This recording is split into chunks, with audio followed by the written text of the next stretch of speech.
अध्यक्ष, निदेशक और महानिदेशक गण सहित देश और विदेश के प्रमुख शिक्षाविद आज आपके सामने आपका हृदय की गहराइयों से अभिनंदन करने के लिए दूर दूर से जुड़े हैं। कस्तूरी रंगन जी स्वयं और अपनी कमेटी के तमाम सदस्यों के साथ आज यहाँ पर उपस्थित हैं और इसलिए मैं कस्तूरी रंगन जी का भी हृदय की गहराइयों से अभिनंदन कर रहा हूँ। प्रधानमंत्री जी, पद्म भूषण कस्तूरी रंगन जी की अध्यक्षता में जो ये एनईपी की कमेटी है, ये पूरी दुनिया का सबसे बड़ा नवाचार के रूप में मुझे लगता है कि होगी, जिसमें 2 लाख से अधिक ग्राम समितियों के साथ 1000 से अधिक विश्वविद्यालय, 33 करोड़ छात्र छात्राओं के अभिभावकों से परामर्श, सारे अध्यापक गण, विशेषज्ञ गण, सभी एनजीओ, जनप्रतिनिधिगण, देश भर के सभी शिक्षा मंत्रियों से एक बार नहीं बल्कि कई बार, देश के मुख्यमंत्रियों से तमाम समय समय पर संवाद और जनप्रतिनिधि से लेकर के जो पब्लिक डोमेन में डालने के बाद 2.25 लाख से भी अधिक जो सुझाव आए हैं, उसके व्यापक विश्लेषण के बाद जो ये अमृत निकल करके प्रधानमंत्री जी ये हमारे सामने आया है। मैं ये समझता हूं कि जो आपके नए भारत के निर्माण का प्रधानमंत्री जी संकल्प रहा है, ऐसा भारत जो स्वच्छ भारत हो, स्वस्थ भारत हो, समृद्ध भारत हो, सशक्त भारत हो, श्रेष्ठ भारत हो, आत्मनिर्भर भारत हो और एक भारत हो, और जिसका रास्ता आपने प्रधानमंत्री जी का हमको दिया है कि make in India, digital India, skill India, startup और स्टैंड अप, इस रास्ते से भी हो करके आपने जो एक और मंत्र सूत्र दिया कि सबका साथ, सबका विकास और सबका विश्वास लेकर के उन नीति पर, वो आपके विजन पर प्रधानमंत्री जी ये जो नई शिक्षा नीति आई है, वो यूनेस्को के उस लक्ष्य को, जो सतत विकास के लक्ष्यों को प्राप्त करने का उसका लक्ष्य है, उसको भी केंद्रित करती है, उसको भी, उस लक्ष्य को भी प्राप्त करने की इसमें क्षमता है। प्रधानमंत्री जी, आपने हमेशा कहा है कि ये 21वीं सदी ज्ञान की सदी है, और जो प्रधानमंत्री जी आपके नेतृत्व में मैं समझ सकता हूं कि कितनी बार ये एक शब्द इस नई शिक्षा नीति का आपसे होकर के गुजरा है, बार बार आपका मार्गदर्शन जो हमको मिला है, और मैं समझ सकता हूं कितनी संवेदनशीलता से प्रधानमंत्री जी आप कितने चिंतित थे इस नई शिक्षा नीति को लाने के लिए। 1 बार नहीं, 2 बार नहीं, 3 बार नहीं, 4 बार सहित बार आपने हमारा मार्गदर्शन किया। आपके मानवता के व्यापक विजन के साथ मानवीय मूल्यों के आधार पर समावेशी और सार्वभौमिकता लिए उत्कृष्टता और गुणवत्ता से ज्ञान, विज्ञान, अनुसंधान, प्रौद्योगिकी तथा नवाचार के साथ उदारवादी और विश्व प्रतिस्पर्धी रूप में Bharat knowledge west super power बनाने के लिए, आपके श्रेष्ठ भारत के संकल्प को धरती पर क्रियान्वित करने के लिए आज ये देश भर का शिक्षा परिवार प्रधानमंत्री जी एकत्रित हुआ है। हम आपको भरोसा दिलाने के लिए दूर दूर से आपके साथ जुड़े हैं। मैं बहुत विनम्रता से आपको निवेदन करना चाहता हूं, प्रधानमंत्री जी हमारा मार्गदर्शन करें, आपके आशीर्वाद के हम अभिलाषी हैं। प्रधानमंत्री जी नमस्कार। मंत्रिमंडल में मेरे सहयोगी श्रीमान रमेश पोखरियाल निशंक जी, श्रीमान संजय धोत्रे जी, नेशनल एजुकेशन पॉलिसी, राष्ट्रीय शिक्षा नीति में बहुत महत्वपूर्ण भूमिका निभाने वाले देश के जाने माने वैज्ञानिक डॉक्टर कस्तूरी रंगन जी और उनकी टीम, इस सम्मेलन में भाग ले रहे वाइस चांसलर्स, अन्य सभी शिक्षाविद, सभी महानुभाव, आप सभी का बहुत बहुत अभिनंदन। नेशनल एजुकेशन पॉलिसी, राष्ट्रीय शिक्षा नीति के संदर्भ में आज का ये इवेंट बहुत ही महत्वपूर्ण है। इस कॉन्क्लेव से भारत के एजुकेशन वर्ल्ड को नेशनल एजुकेशन पॉलिसी, राष्ट्रीय शिक्षा नीति के विभिन्न पहलुओं के बारे में विस्तृत जानकारी मिलेगी। जितनी जानकारी और ज्यादा जानकारी ज्यादा स्पष्ट होगी, फिर उतना ही आसान इस राष्ट्रीय शिक्षा नीति का इम्प्लीमेंटेशन भी होगा। साथियों, 3-4 साल के व्यापक विचार विमर्श के बाद लाखों सुझावों पर लंबे मंथन के बाद राष्ट्रीय शिक्षा नीति को स्वीकृत किया गया है। आज देश भर में इसकी व्यापक चर्चा हो रही है। अलग अलग क्षेत्र के लोग, अलग अलग विचारधाराओं के लोग अपने व्यूज दे रहे हैं, राष्ट्रीय शिक्षा नीति को रिव्यू कर रहे हैं। ये एक हेल्दी डिबेट है। ये जितनी ज्यादा होगी, उतना ही लाभ देश की शिक्षा व्यवस्था को मिलेगा। ये भी खुशी की बात है कि राष्ट्रीय शिक्षा नीति आने के बाद देश के किसी भी क्षेत्र से, किसी भी वर्ग से ये बात नहीं उठी कि इसमें किसी तरह का बायस है या किसी एक तरफा कोई झुकाव है। ये एक इंडिकेटर भी है कि लोग बरसों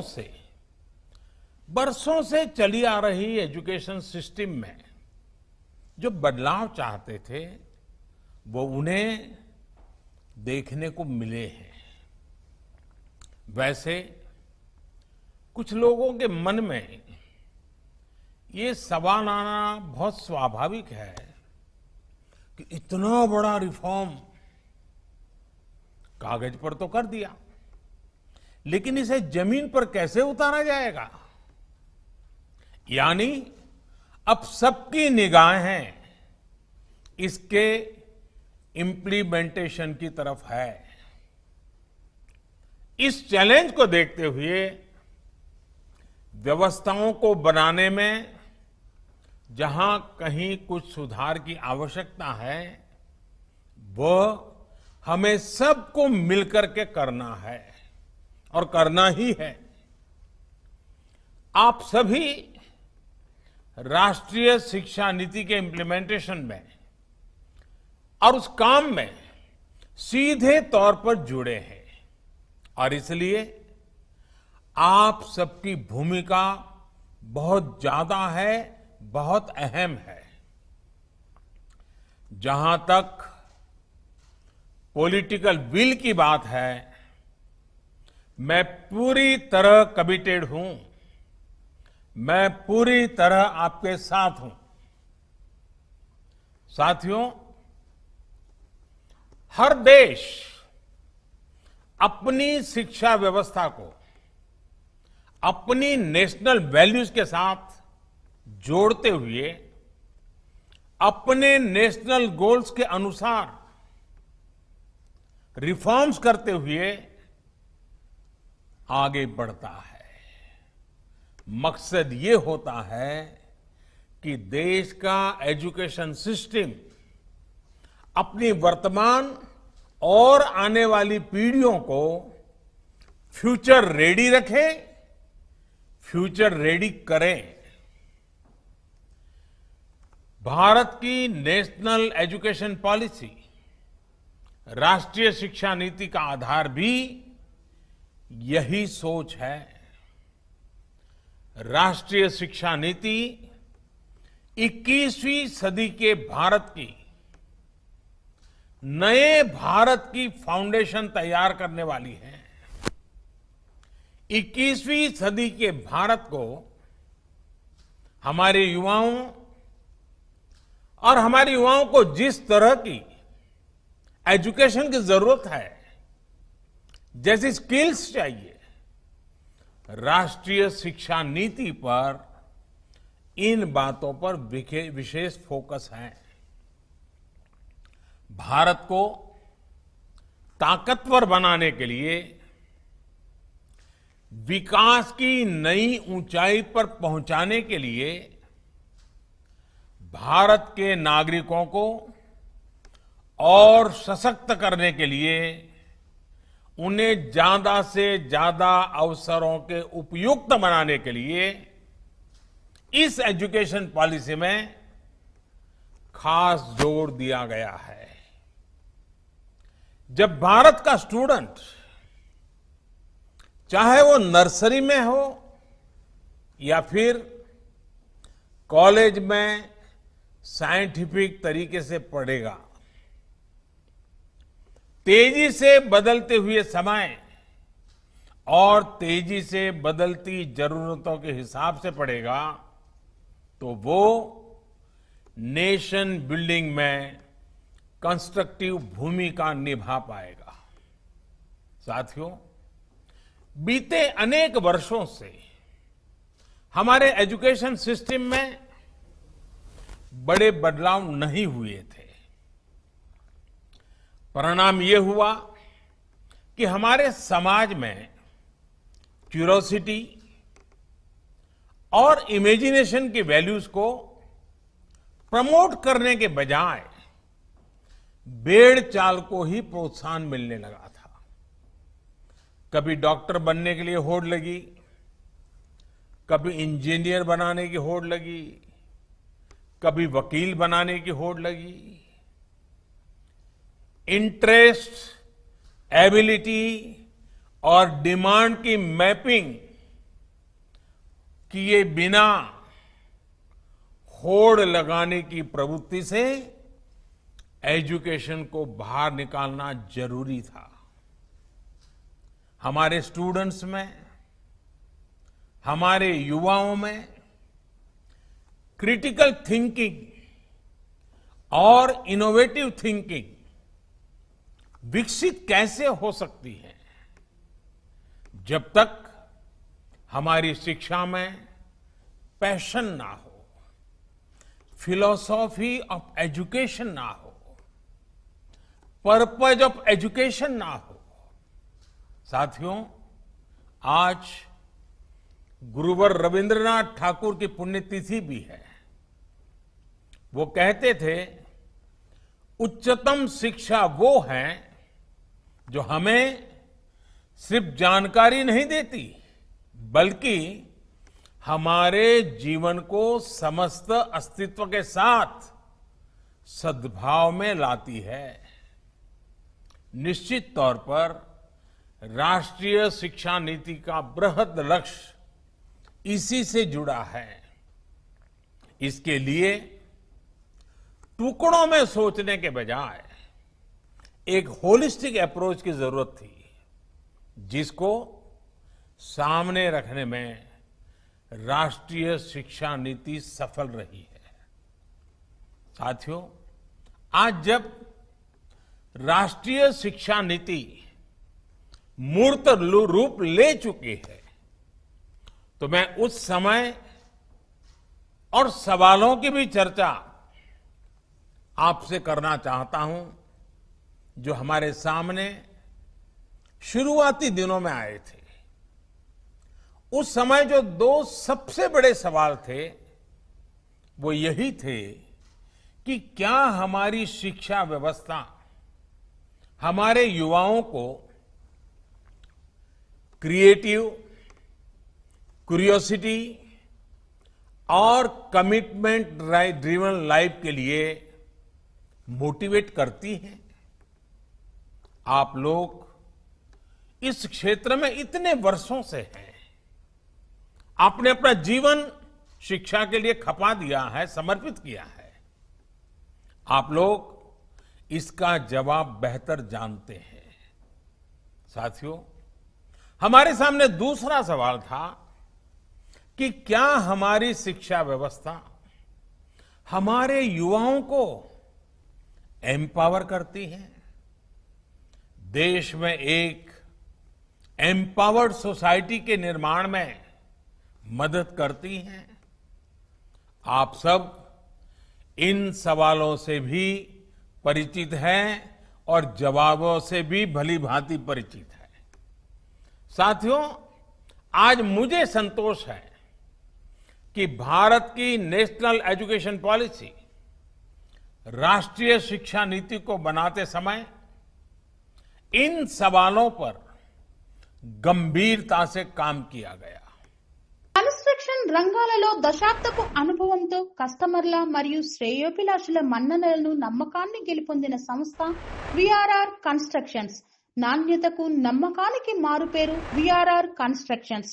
ఇండిపెండెంట్ హౌసెస్, అపార్ట్మెంట్స్, విల్లాస్ అన్ని రకాల హంగులతో అలరించే అద్భుతమైన వెంచర్స్ తో పాటు అందరికీ అందుబాటు ధరలో సొంత ఇంటి కలను సాకారం చేసే నమ్మకమైన సంస్థ VRR constructions. Please visit VRR Constructions, Varatex Plaza near Radhika Theatre, ECL X Road, Hyderabad. Call to 9100885552, 9100885559. साथियों, बदलते समय के साथ एक नई विश्व व्यवस्था, एक नए रंग रूप और व्यवस्थाओं में बदलाव, एक नई विश्व व्यवस्था खड़ी हो रही है। एक नया ग्लोबल स्टैंडर्ड भी तय हो रहा है। इसके हिसाब से भारत का एजुकेशन सिस्टम खुद में बदलाव करे, ये भी किया जाना बहुत जरूरी था। स्कूल करिकुलम के 10+2 स्ट्रक्चर से आगे बढ़कर अब 5+3+3+4 कैरिकुलम का स्ट्रक्चर देना इसी दिशा में एक कदम है। हमें अपने स्टूडेंट्स को ग्लोबल सिटीजन भी बनाना है और इसका भी ध्यान रखना है कि वे ग्लोबल सिटीजन तो बने, लेकिन साथ साथ अपनी जड़ों से भी जुड़े रहें। जड़ से लेकर के जग तक, मनुष्य से मानवता तक, अतीत से आधुनिकता तक सभी बिंदुओं का समावेश करते हुए इस राष्ट्रीय शिक्षा नीति का स्वरूप तय किया गया है। साथियों, इस बात में कोई विवाद नहीं है कि बच्चों के घर की बोली और स्कूल में पढ़ाई की भाषा एक ही होने से बच्चों के सीखने की गति बेहतर होती है। ये एक बहुत बड़ी वजह है जिसकी वजह से जहां तक संभव हो 5th क्लास तक बच्चों को उनकी मातृभाषा में ही पढ़ाने पर सहमति दी गई है। इससे बच्चों को और बच्चों की नींव तो मजबूत होगी ही, उनके आगे की पढ़ाई के लिए भी उनका बेस और मजबूत होगा। साथियों, अभी तक जो हमारी शिक्षा व्यवस्था है उसमें व्हाट टू थिंक, मैं बहुत जिम्मेवारी से बोल रहा हूं, व्हाट टू थिंक पर फोकस रहा है, जबकि इस शिक्षा नीति में हाउ टू थिंक उस पर बल दिया जा रहा है। ये मैं इसलिए कह रहा हूं कि आज जिस दौर में हम, और ये दौर ऐसा है जहां इंफॉर्मेशन और कंटेंट की कोई कमी नहीं है, एक प्रकार से बाढ़ आई हुई है। हर प्रकार की जानकारी आपके मोबाइल फोन पर अवेलेबल है। जरूरी ये है कि कौन सी जानकारी हासिल करनी है, क्या पढ़ना है। इस बात को ध्यान में रखकर ही राष्ट्रीय शिक्षा नीति में प्रयास किया गया है कि जो पढ़ाई के लिए लंबा चौड़ा सिलेबस होता है, ढेर सारी किताबें होती हैं, उसकी अनिवार्यता को कम किया जाए। अब कोशिश ये है कि बच्चों को सीखने के लिए inquiry based, discovery based, discussion based और एनालिसिस बेस्ड तरीकों पर जोर दिया जाए। इससे बच्चों में सीखने की ललक बढ़ेगी और उनके क्लास में उनका पार्टिसिपेशन भी बढ़ेगा। साथियों, हर विद्यार्थी को, स्टूडेंट को यह अवसर मिलना ही चाहिए कि वो अपने पैशन को फॉलो करे। वो अपनी सुविधा और जरूरत के हिसाब से किसी डिग्री या कोई कोर्स को फॉलो कर सके और अगर उसका मन करे तो वो छोड़ भी सके। अक्सर ऐसा होता है कि कोई कोर्स करने के बाद स्टूडेंट जब जॉब के लिए जाता है तो उसे पता चलता है कि जो उसने पढ़ा है वो जॉब की रिक्वायरमेंट को पूरा नहीं करता। कई स्टूडेंट को अलग अलग वजहों के से बीच में ही कोर्स छोड़कर जॉब करनी पड़ती है। ऐसे सभी स्टूडेंट्स की जरूरतों का ख्याल रखते हुए मल्टीपल एंट्री एग्जिट का ऑप्शन दिया गया है। अब स्टूडेंट वापस अपने कोर्स से जुड़कर अपनी जॉब रिक्वायरमेंट के हिसाब से ज्यादा इफेक्टिव तरीके से पढ़ाई कर सकता है, लर्न कर सकता है। इसका एक और एस्पेक्ट है, जब स्टूडेंट्स को यह भी स्वतंत्रता होगी कि अगर वो कोई कोर्स बीच में छोड़कर दूसरे कोर्स में प्रवेश लेना चाहे तो वो कर सकते हैं। इसके लिए वो पहले कोर्स से एक निश्चित समय तक ब्रेक ले सकते हैं और दूसरा कोर्स ज्वाइन कर सकते हैं। हायर एजुकेशन को स्ट्रीम से मुक्त करने, मल्टीपल एंट्री और एग्जिट क्रेडिट बैंक के पीछे यही एक बहुत लंबे दूर की सोच के साथ हम आगे आए हैं। हम उस एरा की तरफ बढ़ रहे हैं जहां कोई व्यक्ति जीवन भर किसी एक प्रोफेशन में ही नहीं टिका रहेगा।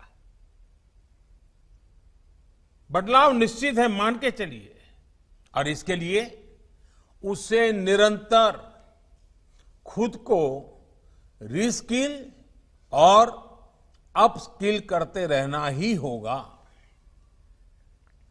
नेशनल एजुकेशन पॉलिसी, राष्ट्रीय शिक्षा नीति में इसका भी बारीकी से ध्यान रखा गया है। साथियों, किसी भी देश के विकास में एक बड़ी भूमिका रहती है समाज के हर तबके की गरिमा, उसकी डिग्निटी। समाज का कोई व्यक्ति कोई भी काम करता हो, कोई निम्न नहीं होता है। हमें ये सोचना चाहिए कि भारत जैसे सांस्कृतिक रूप से समृद्ध रहे देश में ये बुराई कहां से आई? ऊंच नीच का भाव, मेहनत मजदूरी करने वालों के प्रति हीन भाव, इस प्रकार की विकृति हमारे अंदर कैसे घर कर गई? इसकी एक बड़ी वजह रही है कि हमारी एजुकेशन का समाज के इस तबके के साथ एक डिस्कनेक्ट रहा। जब गांवों में जाएंगे, किसान को, श्रमिकों को, मजदूरों को काम करते देखेंगे, तभी तो उनके बारे में जान पाएंगे, उन्हें समझ पाएंगे वो कितना बड़ा योगदान कर रहे हैं। समाज की आवश्यकताओं की पूर्ति के लिए वो कैसे अपना जीवन खपा रहे हैं। उनके श्रम का सम्मान करना हमारी पीढ़ी को, वर्तमान को, भावी पीढ़ी को सीखना ही होगा। इसलिए राष्ट्रीय शिक्षा नीति में स्टूडेंट एजुकेशन और डिग्निटी ऑफ लेबर, उस पर भी बहुत ध्यान दिया गया है। साथियों, 21वीं सदी के भारत से पूरी दुनिया को बहुत अपेक्षाएं हैं। भारत का सामर्थ्य है कि वो टैलेंट और टेक्नोलॉजी का समाधान पूरी दुनिया को दे सकता है। हमारी इस जिम्मेदारी को भी हमारी एजुकेशन पॉलिसी एड्रेस करती है। राष्ट्रीय शिक्षा नीति में जो भी समाधान सुझाए गए हैं, उससे फ्यूचरिस्टिक टेक्नोलॉजी के प्रति एक माइंडसेट विकसित करने की भावना भी है। अब टेक्नोलॉजी ने हमें बहुत तेजी से, बहुत अच्छी तरह से, बहुत कम खर्च में समाज के आखिरी छोर पर खड़े स्टूडेंट तक पहुंचने का माध्यम दिया है। हमें इसका ज्यादा से ज्यादा उपयोग करना है। इस एजुकेशन पॉलिसी के माध्यम से टेक्नोलॉजी आधारित बेहतर कंटेंट और कोर्स के डेवलपमेंट में बहुत मदद मिलेगी। बेसिक कंप्यूटिंग पर बल हो, कोडिंग पर फोकस हो, या फिर रिसर्च पर ज्यादा जोर, ये सिर्फ एजुकेशन सिस्टम ही नहीं बल्कि पूरे समाज की अप्रोच को बदलने का माध्यम बन सकता है। वर्चुअल लैब जैसे कंसेप्ट ऐसे लाखों साथियों तक बेहतर शिक्षा के सपने को ले जाने वाला है, जो पहले से ही सब्जेक्ट्स पढ़ ही नहीं पाते थे, जिसमें लैब एक्सपेरिमेंट जरूरी हो। नेशनल एजुकेशन पॉलिसी, राष्ट्रीय शिक्षा नीति हमारे देश में रिसर्च और एजुकेशन के गैप को खत्म करने में भी अहम भूमिका निभाने वाली है।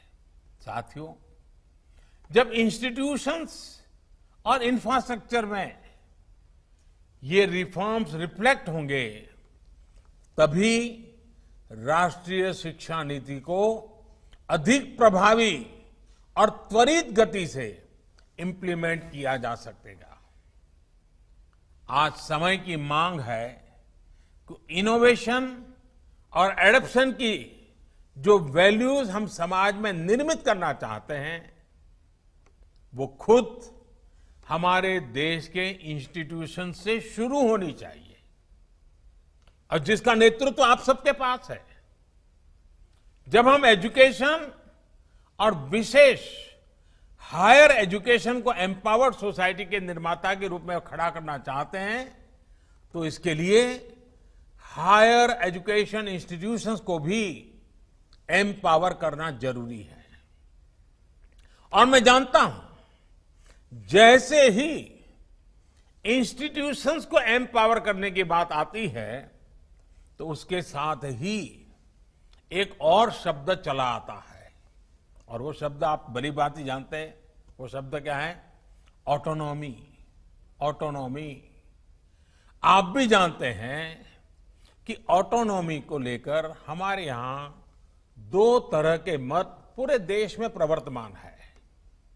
एक कहता है कि सब कुछ सरकारी नियंत्रण से पूरी सख्ती से चलना चाहिए, तो दूसरा कहता है कि सभी संस्थानों को बाय डिफॉल्ट ऑटोनॉमी मिलनी चाहिए। पहली अप्रोच में नॉन गवर्नमेंट संस्थानों के प्रति मिसट्रस्ट दिखता है, तो दूसरी अप्रोच में ऑटोनॉमी को एंटाइटलमेंट के रूप में भी ट्रीट किया जाता है। गुड क्वालिटी एजुकेशन का रास्ता इन दोनों के बीच में से ही निकलता है, दोनों मतों के मध्य से ही निकलता है। जो संस्थान क्वालिटी एजुकेशन के लिए ज्यादा काम करे, उसको ज्यादा फ्रीडम से रिवॉर्ड किया जाना चाहिए।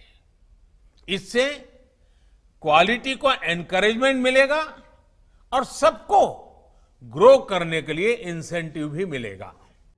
సెరెనిటీ మోడల్ హై స్కూల్ విద్యార్థులకు అమ్మఒడి, సామాన్యులకు అందుబాటులో ఉన్న బడి సెరెనిటీ. మేడ్చల్ జిల్లాలో మేటిగా నిలిచి సాటిలేని ఫలితాలను సాధిస్తున్న నంబర్ 1 స్కూల్ సెరెనిటీ. మా ప్రత్యేకతలు ప్రతి విద్యార్థి పట్ల వ్యక్తిగత శ్రద్ధ, activity based learning and digital classrooms, computer lab, 100% ఫలితాలు, sports and cultural activities, yoga, abacus మరియు Vedic maths education. Please visit Serenity Model High School, Nagaram. Admissions are in progress. Call 040-271-46899 and 040-271-48699. National education policy, राष्ट्रीय शिक्षा नीति आने से पहले हाल के वर्षों में आपने भी देखा है कि कैसे हमारी सरकार ने अनेकों इंस्टीट्यूशंस को ऑटोनॉमी देने की पहल की है। मुझे उम्मीद है राष्ट्रीय शिक्षा नीति का जैसे जैसे विस्तार होगा, शिक्षा संस्थानों को ऑटोनॉमी की प्रक्रिया भी और तेज होगी। साथियों, देश के पूर्व राष्ट्रपति, महान वैज्ञानिक डॉक्टर एपीजे अब्दुल कलाम कहा करते थे, the purpose of education is to make good human beings with skill and expertise. Enlighten human beings can be created by teachers. वाकई शिक्षा व्यवस्था में बदलाव देश को अच्छे स्टूडेंट्स, अच्छे प्रोफेशनल्स और उत्तम नागरिक देने का बहुत बड़ा माध्यम आप सभी हैं, आप सभी टीचर्स ही हैं, प्रोफेसर्स ही हैं. शिक्षा जगत से जुड़े आप ही लोग इस काम को करते हैं और कर सकते हैं. इसलिए नेशनल एजुकेशन पॉलिसी, राष्ट्रीय शिक्षा नीति में डिग्निटी ऑफ टीचर्स का भी ध्यान रखा गया है. एक प्रयास ये भी है कि भारत का जो टैलेंट है वो भारत में ही रहकर आने वाली पीढ़ियों का विकास करे. राष्ट्रीय शिक्षा नीति में टीचर ट्रेनिंग पर बहुत जोर है. वो अपनी स्किल्स लगातार अपडेट करते रहें, इस पर बहुत जोर है. I believe when a teacher learns, a nation leads. साथियों, नेशनल एजुकेशन पॉलिसी, राष्ट्रीय शिक्षा नीति को अमल में लाने के लिए हम सभी को एक साथ संकल्पबद्ध होकर काम करना है. यहां से universities, colleges, school education boards, अलग अलग स्टेट्स, अलग अलग स्टेक होल्डर्स के साथ संवाद और समन्वय का नया दौर शुरू होने वाला है. आप सभी साथी, क्योंकि हायर एजुकेशन के सबसे शीर्ष संस्थानों के शीर्ष में है, तो आपकी जिम्मेदारी ज्यादा है. मेरा आग्रह है कि राष्ट्रीय शिक्षा नीति पर लगातार वेबिनार करते रहिए, डिस्कशंस करते रहिए, नीति के लिए रणनीति बनाइए, रणनीति को लागू करने के लिए रोड मैप बनाइए, रोड मैप के साथ टाइमलाइन जोड़िए, उसको इंप्लीमेंट करने के लिए रिसोर्सेज, ह्यूमन रिसोर्सेज, इस सबको जोड़ने की योजना बनाइए। और ये सारा चीज ये नई नीति के प्रकाश में आप ही को करना है। राष्ट्रीय शिक्षा नीति सिर्फ एक सर्कुलर नहीं है। राष्ट्रीय शिक्षा नीति सिर्फ सर्कुलर जारी करके, नोटिफाई करके इंप्लीमेंट नहीं हो सकती है। इसके लिए मन बनाना होगा। आप सभी को दृढ़ इच्छा शक्ति दिखानी होगी। भारत के वर्तमान और भविष्य को बनाने के लिए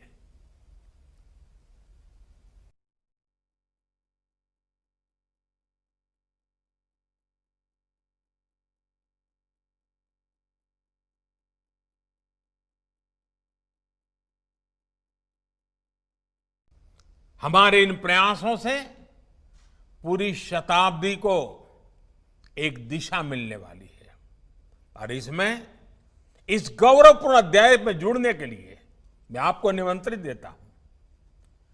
इसमें आपका योगदान बहुत आवश्यक है। इस कॉन्क्लेव को देख रहे, सुन रहे प्रत्येक का योगदान आवश्यक है। मुझे विश्वास है इस कॉन्क्लेव में राष्ट्रीय शिक्षा नीति के इफेक्टिव इंप्लीमेंटेशन को लेकर बेहतर सुझाव, बेहतर समाधान निकल करके आएंगे। और मैं विशेष रूप से आज जब मुझे अवसर मिला है तो सार्वजनिक रूप से डॉक्टर कस्तूरीरंगन जी का, उनकी पूरी टीम का बहुत बहुत अभिनंदन करता हूं, बहुत बहुत धन्यवाद करता हूं। यह काम छोटा नहीं था, बहुत बड़ा काम था। बहुत लोगों के सुझाव थे, बहुत अपेक्षाएं थी, और फुल स्टॉप कॉमा भी उधर उधर हो जाता तो पता नहीं क्या हो जाता। और इसलिए कस्तूरीरंगन जी और उनकी टीम ने कितनी बारीकी से एक तपस्या की तरह इस काम को किया होगा, तब जाकर के संपूर्णतया विवादों से मुक्त, विश्वास से भरी हुई, सपनों को संवारने वाली, संकल्प को ताकत देने वाली और सिद्धि में अटूट श्रद्धा के साथ ये नई शिक्षा नीति हमारे सामने आई है। मुझे विश्वास है कि देश के भावी पीढ़ी के उज्जवल भविष्य के लिए, वर्तमान पीढ़ी के सामर्थ्य को बढ़ाने के लिए ये नई शिक्षा नीति बहुत काम आएगी।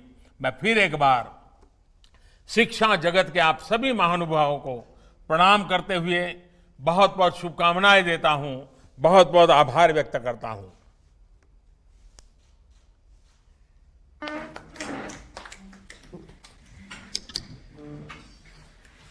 बहुत बहुत धन्यवाद प्रधानमंत्री जी, हम आपके बहुत आभारी हैं।